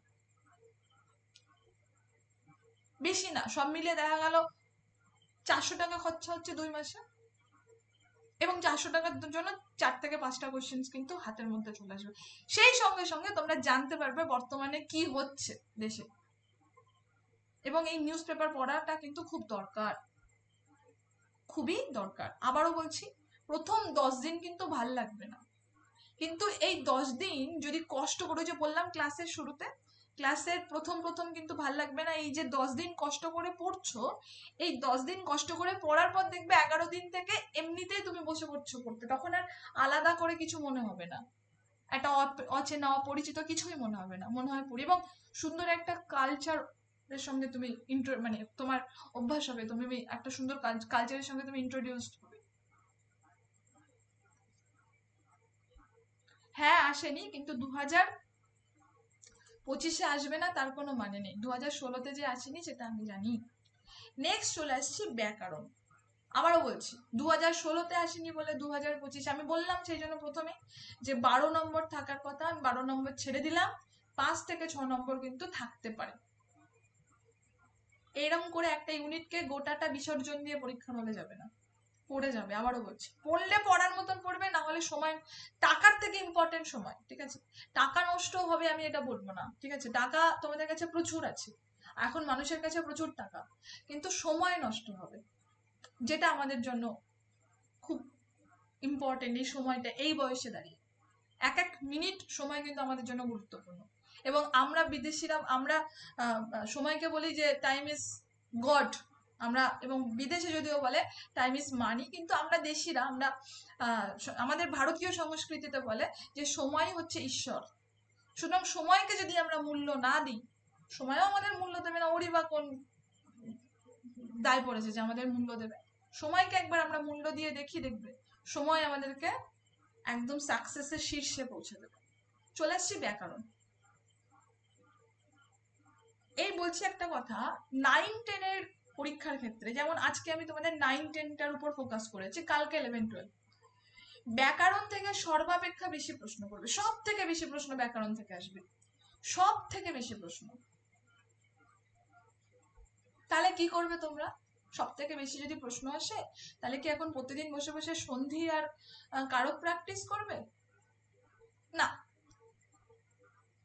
সন্ধি থেকে 2টো প্রশ্ন আসবে ম্যাক্স টু ম্যাক্স, সমাজ থেকে 2টো প্রশ্ন আসবে, কারক থেকে 1টা প্রশ্ন। তাহলে আর প্রশ্নগুলো কোত্থেকে আসবে? আরো তো অনেক কিছু আছে, দেখো, বাক্য আছে, বাচ্য আছে, শব্দ ভান্ডার আছে, উপসর্গ অনুসর্গ আছে, বিশেষ্য সর্বনাম অব্যয় ক্রিয়া এইসব আছে, বিশেষণ, ধ্বনি আছে। এই যে ধ্বনি ও ধ্বনি পরিবর্তনের যে ইউনিটটা বা সাব ইউনিট, এখান থেকে বাংলা ব্যাকরণের সব থেকে বেশি প্রশ্ন আসবে, সব থেকে বেশি প্রশ্ন। তাই আমি দেখেছি কিছু কিছু জায়গায় ওই কোচিং গুলোতে যে প্রত্যেকদিন মানে আমি টিচারগুলোকে কানা বলবো, ঠিক আছে, কানার মতন সন্ধি প্র্যাকটিস করাচ্ছে। আরে ভাই, সন্ধি থেকে অত প্রশ্ন আসবে না, একটা স্টুডেন্টের সারাদিন ধরে নিজেকে ফাঁকি, মানে নিজের সময়টাকে ওয়েস্ট করানোর জন্য কি করে প্রত্যেকদিন ওরকম ভাবে সন্ধি আর সমাস প্র্যাকটিস করায়? আরো তো অনেক কিছু আছে একটা সেলেস্টের সিলেবাসে, প্রয়োজন নেই তো। প্র্যাকটিস করার প্রয়োজন আছে, কিন্তু ওরকম মানে মরিয়া হয়ে প্র্যাকটিস করার প্রয়োজন নেই যে 60টা প্রশ্নই সন্ধি দেবে। সুতরাং গ্রামার থেকে আমি যেটা বলবো, সব থেকে বেশি ধ্যান দেবে, সব থেকে বেশি জোর দেবে ধ্বনি ও ধ্বনি পরিবর্তন, শব্দ গঠনে জোর দাও, বাংলা শব্দ ভান্ডার ঠোঁটস্থ করে ফেলো। বাংলার যে শব্দ ভান্ডার, সেই শব্দ ভান্ডার গুলোকে ঠোঁটস্থ করে ফেলো। 2টো প্রশ্ন শব্দ ভান্ডার থেকে আসবে, 2 থেকে 3টে। শব্দ ও পদ সম্বন্ধে বিশেষ্য, বিশেষণ, সর্বনাম, ক্রিয়া, এগুলো আমরা সবাই জানি, অব্যয়, এগুলো ভালো করে পড়ো। সমাজ সন্ধি তো আছে, কিন্তু এগুলোও কিন্তু দরকার। এবং আর যেটা করতে হবে, যে বাক্য সম্বন্ধে জানতে হবে, কোনটা সরল বাক্য, কোনটা জটিল বাক্য, কেন সরল বাক্য হচ্ছে, কিভাবে আমি জটিল বাক্যে রূপান্তরিত করতে পারি, এই যে বাক্য পরিবর্তন, এবং সেই সঙ্গে সঙ্গে বাচ্য পরিবর্তন, এই জায়গাটা কিন্তু আমাদের খুব ভালো করে জানতে হবে। কারণ একটাই, যে এই জায়গা থেকে সর্বাপেক্ষা বেশি প্রশ্ন আসবে। আর একটা কথা বলবো আমি এখানে, প্রত্যেকদিন আমাদের টাইম ভাগ করে নিতে হবে। কেমন না, আমি এখন এইটা পড়বো, তখন ওইটা পড়বো, তখন ওইটা পড়বো। দিনের বেলা যখন ঘুম থেকে উঠবে, সেটা সকাল 6টা হতে পারে, 7টা হতে পারে, যারা অনেক রাত জেগে পড়ো তাদের সকাল 8টাও হতে পারে। ধরো কেউ একটা রাত্রেবেলা ঘুমালোই 2টো, 2:30, 3টের সময়, সে নিশ্চয়ই সকাল 5টার সময় ঘুম থেকে উঠে পড়তে বসবে না। কেউ একটা ঘুমোলো রাত 10টার সময়, তাকে বলবো সকাল 5টার সময় ঘুম থেকে উঠে পড়তে বসো। তো 2টো, 2:30টার সময় ঘুমাবার যাই ঘুমাও, সকাল 8টার মধ্যে পড়তে বসতে হবে। তো ধরে নিলাম সকাল 8টা, সকাল 8টা থেকে 11টা পর্যন্ত প্রত্যেক দিন, ইচ অ্যান্ড এভরিডে গ্রামার পড়ো, প্র্যাকটিস করো, পড়ো, প্র্যাকটিস করো, পড়ো, পড়ো এবং প্র্যাকটিস করো। তো ইচ অ্যান্ড এভরিডে যখন তুমি গ্রামার প্র্যাকটিস করবে এই 2 মাস ধরে, তখন এই গ্রামার থেকে 99.99% কোশ্চেন কিন্তু তোমার ঠিক হবে। এইবার 11টা বাজলো, হালকা ব্রেকফাস্ট, বা যদি বাইরে যেতে ইচ্ছা করে একটু বাইরে যাও, একটু ঘোরো, কারণ একটানা পড়তে ভালো লাগবে না। এইবার এসো, এসে ওই যে ইউনিট 1 যার কথা বললাম, এবার ওইটা ধরো একদম দুপুর পর্যন্ত, দুপুর মানে 2:30, 3টে পর্যন্ত, 2:30, 3টের সময় এটা শেষ করো, একটা জায়গা পর্যন্ত শেষ করে এবার বিকেল বেলাটা সাহিত্যের ইতিহাস পড়ো। সন্ধ্যেবেলা বিভিন্ন ক্লাস করো, মক টেস্ট দাও, কোশ্চেন অ্যান্সার প্র্যাকটিস করো, যেগুলো সারাদিন পড়লো। 2 মাসে সিলেবাস কমপ্লিট হয়ে আরো 2বার রিভিশন হয়ে যাবে। 2 মাসে সিলেবাস কমপ্লিট হওয়ার পরেও আরো 2বার রিভিশন হয়ে যাবে। আর তো সব দূরের কথা। চলো, অনেক কথা বললাম, আমরা এইবার একদম সাহিত্য সঞ্চয়ন বইটাতে চলে যাই। আর একটা কথা বলবো, ইমিডিয়েট, আমি জানি তোমাদের সবার কাছে বই জোগাড় করা হয়ে গেছে, যদি কারোর কাছে বই জোগাড় করা না হয়, যদি মনে করো যে আমি বই পাচ্ছি না ইত্যাদি ইত্যাদি, তাহলে বাংলার শিক্ষা.com বলে একটা ওয়েবসাইট আছে, সেখানে গিয়ে এই যে সরকারি বই যেগুলো স্কুলে দেওয়া হয়, সাহিত্য সঞ্চয়ন, ঠিক আছে, প্রফেসর শঙ্কু কোনি, এগুলো সব ডাউনলোড করতে পারবে, কিন্তু সাহিত্য সম্ভারটা পাবে না। সাহিত্য সম্ভারটা বাইরে থেকে পিডিএফ প্রচুর পাওয়া যাচ্ছে, নিনিও, কিংবা কলেজ স্ট্রিটে গিয়ে কিনে নিও, 80 টাকা করে দাম নিচ্ছে, ঠিক আছে। চলো, তাহলে এই যে সাহিত্য সঞ্চয়ন বইয়ের একদম শুরুতে আমরা আসি। একদম শুরুতে যে কবিতাটা রয়েছে, কলিঙ্গ দেশে ঝড় বৃষ্টি। একদম শুরুর কবিতাটা কি না, কলিঙ্গ দেশে ঝড় বৃষ্টি। এই যে কবিতাটা, এই কবিতাটা নিয়ে আমরা একটু অল্প বিস্তর আলোচনা করি। কলিঙ্গ দেশে ঝড় বৃষ্টি, কলিঙ্গ দেশে ঝড় বৃষ্টি কবিতায় আমরা দেখতে পাচ্ছি, আমি কার লেখা না, মুকুন্দ চক্রবর্তীর লেখা। এই মুকুন্দ চক্রবর্তীর নাম কিন্তু আমরা একটুখানি আগেই জানলাম। কোথায় জানলাম দেখে নাও চট করে একটু, এই মঙ্গল কাব্যের এখানে আমরা দেখলাম যে মুকুন্দ চক্রবর্তী। আবার আমরা দেখছি যে কলিঙ্গ দেশে ঝড় বৃষ্টি, এটা মুকুন্দ চক্রবর্তীরই লেখা। সুতরাং এই কবিতাটা এবং মুকুন্দ চক্রবর্তী দুটোই যে ইম্পর্টেন্ট, সেটা কিন্তু আর বলার অপেক্ষা রাখে না। তার কবিতাটা আমরা একটু পড়ি, একটু বোঝার চেষ্টা করি। মেঘে কইল অন্ধকার, মেঘে কইল অন্ধকার, দেখিতে না পায় কেহ অঙ্গ আপনার। ঈশানে উড়িল মেঘ সঘনে চিকুর, উত্তর পবনে মেঘ ডাকে দূর দূর। নিমিষেখে জোরে মেঘ গগন মণ্ডল, চারি মেঘে বরিশে মুষলধারে জল। কলিঙ্গে উড়িয়া মেঘ ডাকে উচ্চ নাদ, প্রলয় গনিয়া প্রজা ভাবয়ে বিষাদ। হুড় হুড় দূর দূর বহে ঘন ঝড়, বিপাকে ভবন ছাড়ি প্রজা দিল রড়। ধুলে আচ্ছাদিত হইল যে ছিল হরিত, উল্টিয়া পড়ে শস্য প্রজা চমকিত। চারি মেঘে জল দেয় অষ্ট গজরাজ, সঘনে চিকুর পড়ে বেঙ্গ তর্কাবাজ। করিকর সমান বরিশে জলধারা, জলে মহি একাকার পথ হইল হারা। ঘন ঘন শুনি চারি মেঘের গর্জন, কারো কথা শুনিতে না পায় কোনো জন। পরিচ্ছিন্ন নাহি সন্ধ্যা দিবস রজনী, কলিঙ্গে সঙরে সকল লোক যে জৈমিনী। হুড় হুড় দূর দূর শুনি ঝন ঝন, না পাই দেখিতে কেহ রবির কিরণ। গর্থ ছাড়ি ভুজঙ্গ ভাসিয়া কুলে জলে, নাহি জানি জলস্থল কলিঙ্গ মণ্ডলে। নিরবধি 7 দিন বৃষ্টি নিরন্তর, আছুক শস্যের কার্য হেজ্জা গেল ঘর। মেঝেতে পড়য়ে শিল বিদারিয়া চাল, ভাদ্রপদ মাসে যেন পড়ে থাকে তাল। চণ্ডীর আদেশ পান বীর হনুমান, মঠ অট্টালিকা ভাঙি করে খান খান। চারিদিকে বহে ঢেউ পর্বত বিশাল, উঠে পড়ে ঘরগুলো করে দমকল। চণ্ডীর আদেশে ধায় নদ নদীগণ, অম্বিকা মঙ্গল গান শ্রীকবি কঙ্কন। অর্থাৎ এই যে কবিতা, এই কবিতার মধ্যে আমরা কি বুঝছি, কি বোঝাতে চেয়েছে শ্রী মুকুন্দ চক্রবর্তী, বা মুকুন্দ চক্রবর্তী নিজেকেই এখানে বলছেন শ্রী কবি কঙ্কন। কোনো এক,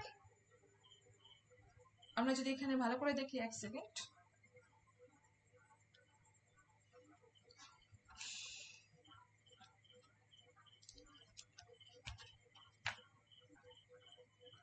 হ্যাঁ, আমরা যদি এখানে ভালো করে দেখি, তাহলে দেখি যে কোন এক জাদু মন্ত্রে হঠাৎ কালো মেঘ ঈশান কোণে উড়ে গিয়ে কলিঙ্গ দেশের আকাশকে আবৃত করে ফেলে এবং রবির কিরণ আত্মগোপন করে। অর্থাৎ সূর্য উঠেছে, এখনো তো বৃষ্টি হলে মেঘ করলে সূর্য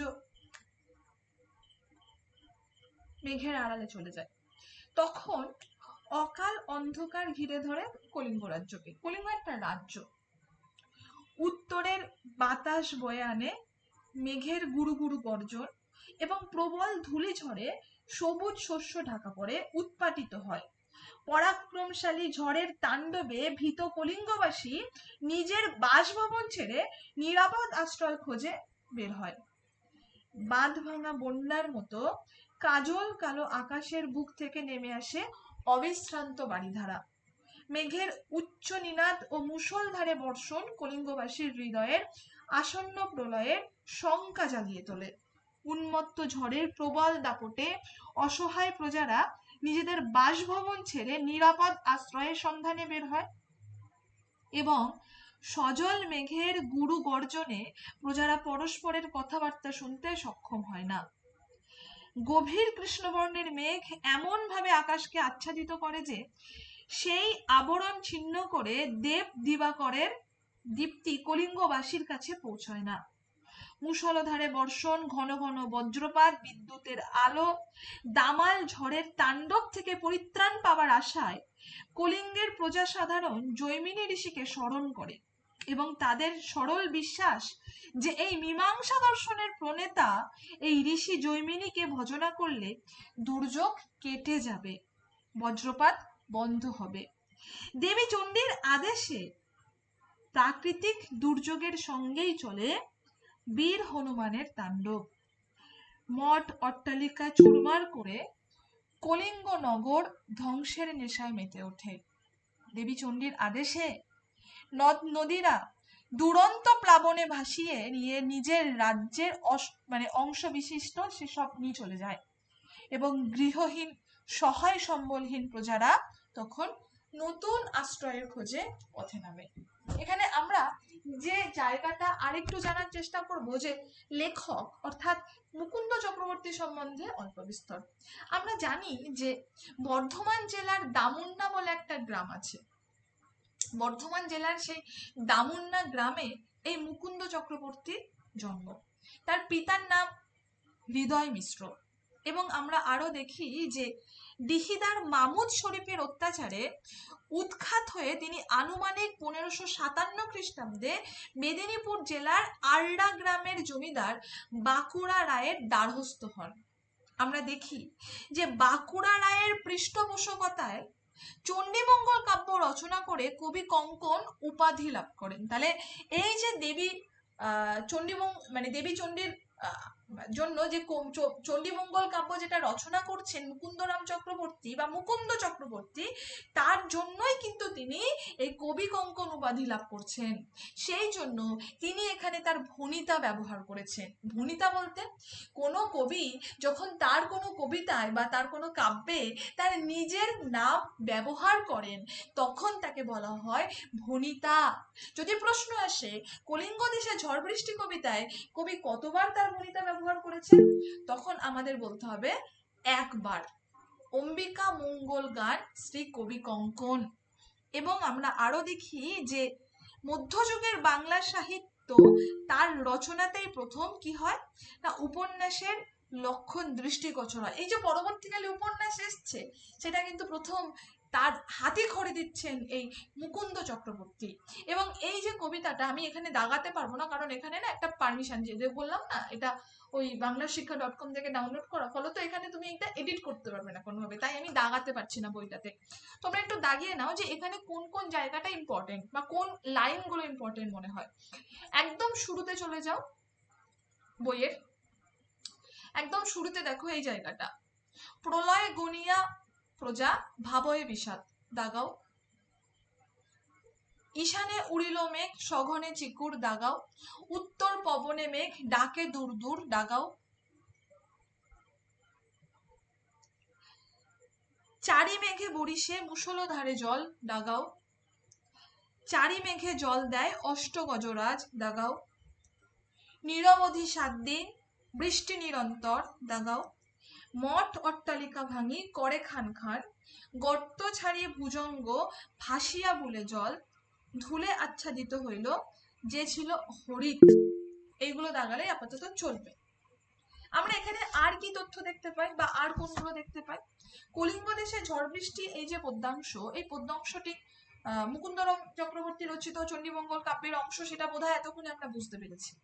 এবং এখানে টোটাল লাইন কত আছে, অর্থাৎ কতগুলো লাইন এখানে রয়েছে। এই গোটা কবিতাটায় যদি গোনো তাহলে দেখতে পাবে টোটাল 34খানা লাইন কিন্তু এখানে রয়েছে। আমরা আরো দেখি যে কবি কঙ্কন মুকুন্দ চক্রবর্তী চণ্ডীমঙ্গল কাব্যের নাম দিয়েছেন এই কবিতায় অম্বিকা মণ্ডল।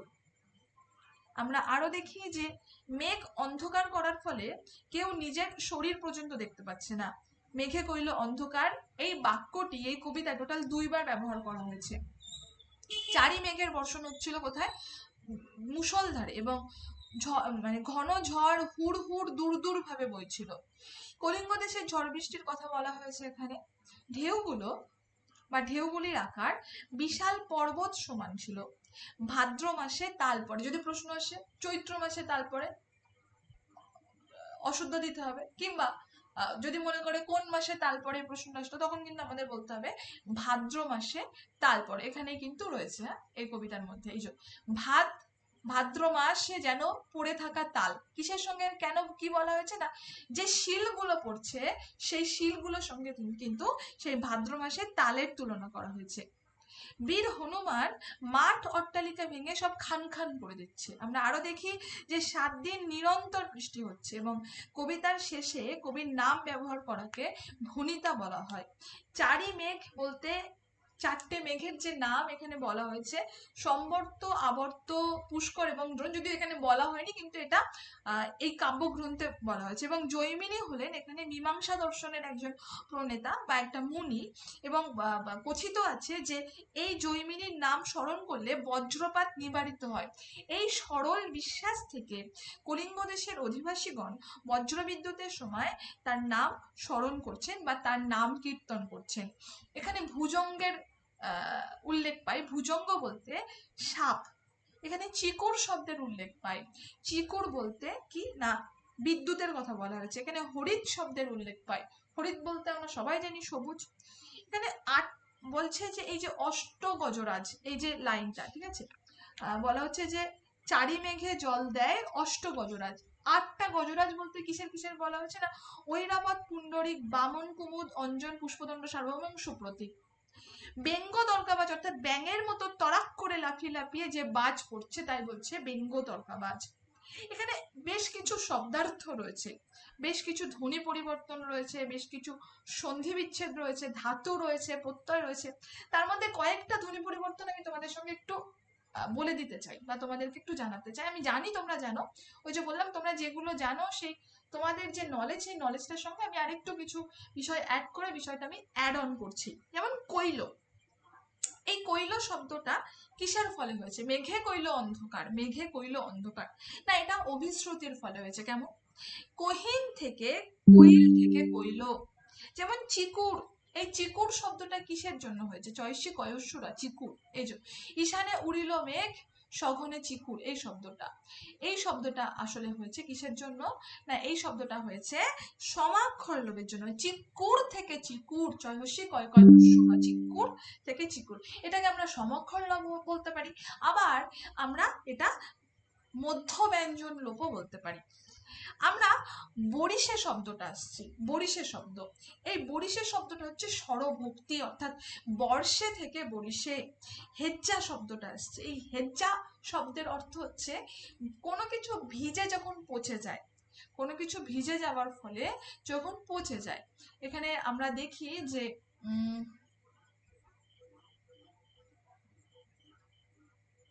এই যে আছুক শস্যের কার্য হেজ্জা গেল ঝড়, সরি হেজ্জা গেল ঘর আর কি। অর্থাৎ তোমার এই যে ঘরটা বৃষ্টির ফলে নষ্ট হয়ে যাচ্ছে, ঠিক আছে, সেইটা বোঝানো হয়েছে। এটা অভিশ্রুতির ফলে হয়েছে। কেন? কারণ হেজিয়া থেকে, হেজ্জা থেকে হেজ্জা, ঠিক আছে। এখানে সন্ধি বিচ্ছেদ আছে কিছু, যেমন পরিচ্ছন্ন। পরিচ্ছন্ন বলতে হ্যাঁ লিখলে ভালো হতো, লিখলে ভালো হতো, ঠিকই বলেছো, আগামীকাল লিখবো, আজকে তো বলেই দিলাম। তো আগামীকাল এখানে লেখা যাচ্ছে না, এই যে পেজটা তোমরা দেখতে পাচ্ছ উপরে দেখো লেখা রয়েছে, আমি যেখানে কার্সারটা নিয়ে যাচ্ছি, this file has limited permission, you may not have access to some features। এবার ভিউ পারমিশনে যখন যাবে দেখবে শুধু প্রিন্টিং করার পারমিশন রয়েছে, আর কোনো পারমিশন এখানে নেই। আশা করি তোমাদেরকে বোঝাতে পারছি আমি কেন লিখছি না, আদারওয়াইজ আমি লিখতাম। চলো, তো এই যে সন্ধি বিচ্ছেদ, এই সন্ধি বিচ্ছেদ বলতে বোঝানো হচ্ছে পরি যুক্ত ছন্ন, বৃষ্টি বলতে বোঝানো হচ্ছে বৃষ যুক্ত তি। অর্থাৎ এই সন্ধি বিচ্ছেদ গুলো কিন্তু আমাদের এখানে জানতে হবে। ঠিক তেমন ভাবে আমি একদম প্রত্যয় আমরা যখন পড়াবো তখন আমি বলবো, ধাতু এখানে বলে লাভ নেই, শব্দ ভান্ডার সম্বন্ধে একটু জানি।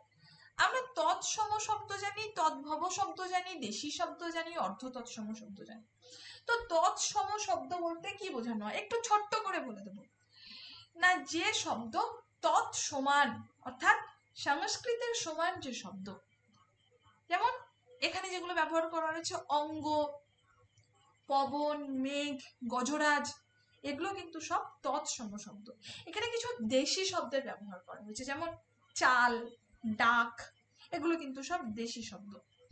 এখানে কিছু সমাস ব্যবহার করা হয়েছে, যেমন চারি মেঘ অর্থাৎ চারি মেঘের সমাহার, মুষলধারে অর্থাৎ মুষলের মতো অতি স্থূলধারা আকার, অষ্ট গজরাজ, আটটি গজের সমাহার। এই যে সমাহার যখনই বলছি তখনই এটা আমরা জানি সমাহার দ্বিগু।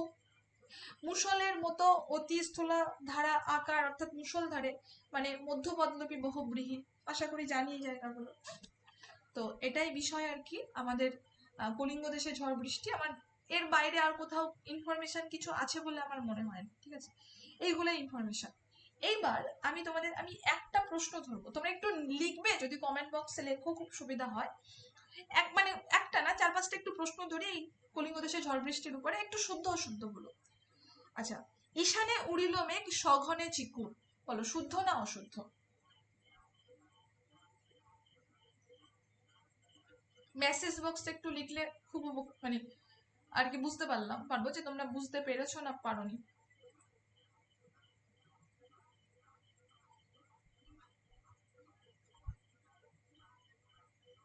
শুদ্ধ।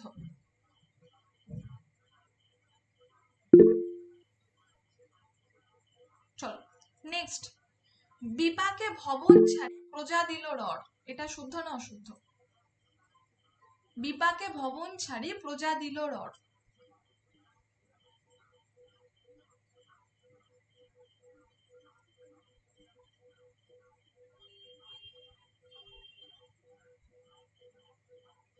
বিপাকে ভবন ছাড়ি প্রজা দিল রড।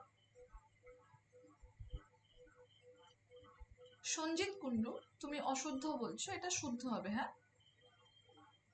নেক্সট, না পায় দেখিতে কেহ চন্দ্রের কিরণ, শুদ্ধ না অশুদ্ধ? না পায় দেখিতে কেহ চন্দ্রের কিরণ।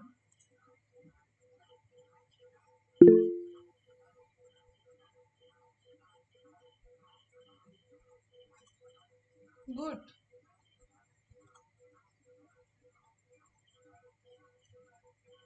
না পায় দেখিতে কেহ চন্দ্রের কিরণ, আমি কিছুক্ষণ আগে তোমাদের পড়িয়েছি, ওই জায়গাটাতে থেমেছি, বুঝিয়েছি, একদমই তাই, রবির কিরণ। মনে রেখো জায়গাগুলো, যারা শুদ্ধ বলছো আর একটু ভালো করে পড়তে হবে বাবু। নেক্সট, উল্টিয়া পড়ে ঘর প্রজা চমকিত, উল্টিয়া পড়ে ঘর প্রজা চমকিত, শুদ্ধ না অশুদ্ধ? তাহলে কি হবে? অশুদ্ধ। উল্টিয়া পড়ে ঘর প্রজা চমকিত,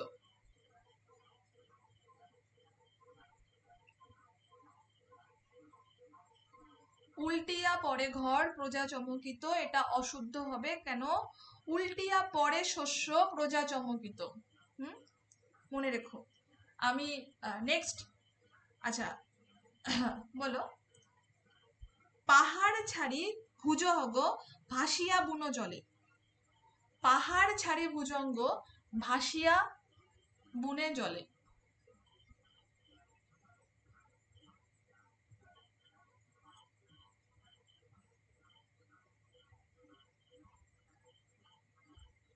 কারোর কারোর একদমই তাই, কারোর কারোর ঠিকই বলেছো। জহর গড়াই, ঠিকই বলেছো, গুড।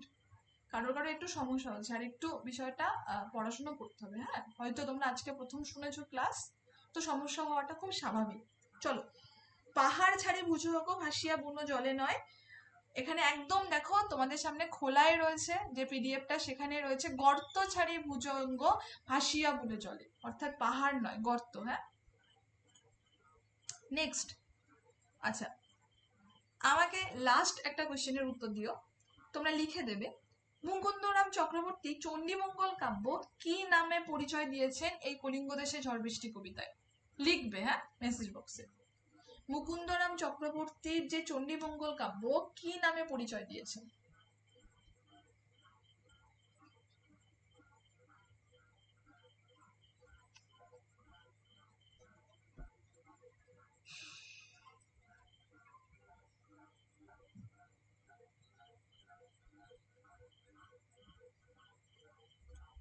একদম শেষে চলে এসো, অম্বিকা মঙ্গল গান শ্রীকবি কঙ্কন।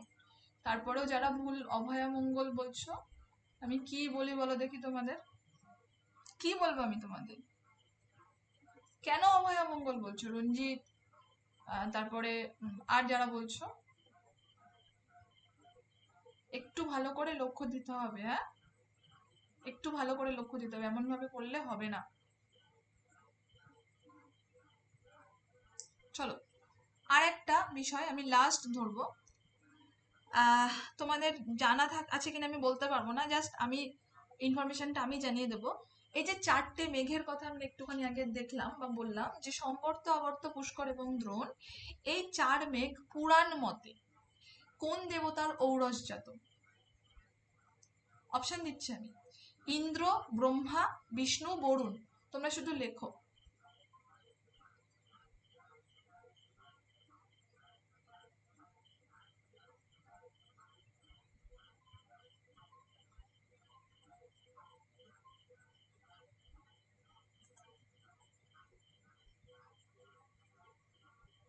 টেক্সট বুকে লেখা আছে অম্বিকা মঙ্গল গান শ্রী কবি কঙ্কন।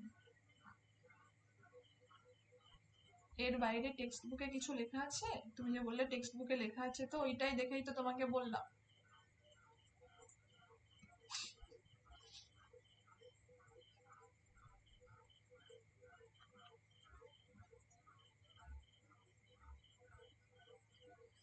যারা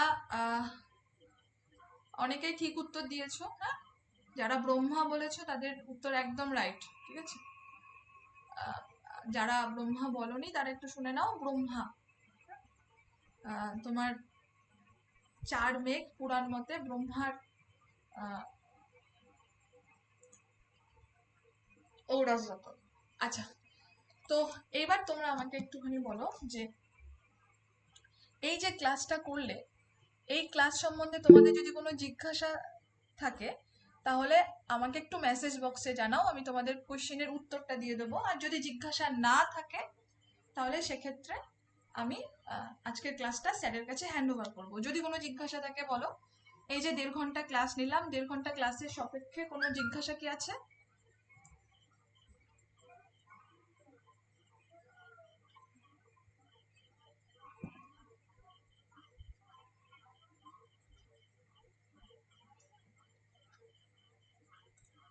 থ্যাংক ইউ।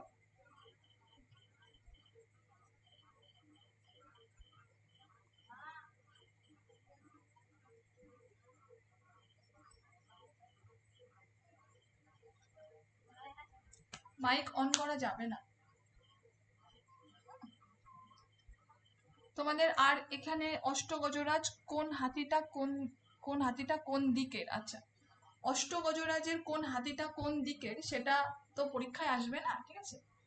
আমি আগামী ক্লাসে তোমাদের বলে দেবো, তবে পরীক্ষায় কখনোই আসবে না অষ্টগজরাজের কোন হাতিটা কোন দিকের।